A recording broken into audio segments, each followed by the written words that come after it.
As a doctor, I've seen the consequences of firearm violence up close in the lives of the patients I've cared for over the years. Firearm violence is a public health crisis.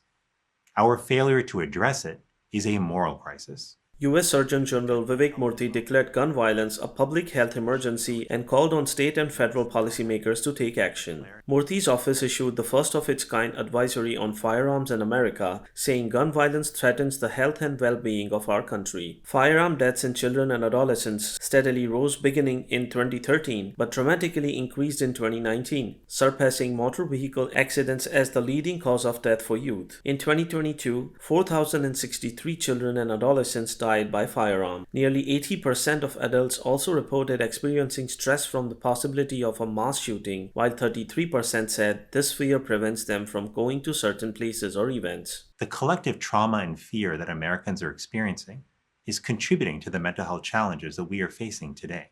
Murthy called for Congress to take action at the federal level by banning automatic rifles, introducing universal background checks for purchasing guns, further regulating the industry, restricting gun use in public spaces, and penalizing improper storage. The advisory also calls for community-level actions, such as implementing violence prevention programs and improving access to mental health care for those exposed to gun violence. Murthy also called for greater federal funding of research into gun violence, which he noted is significantly less than money directed toward research toward comparable causes of mortality, such as heart disease or cancer. The report called for funding to improve data collection on firearms violence, examine short-term and long-term outcomes of firearm violence, and evaluate prevention strategies.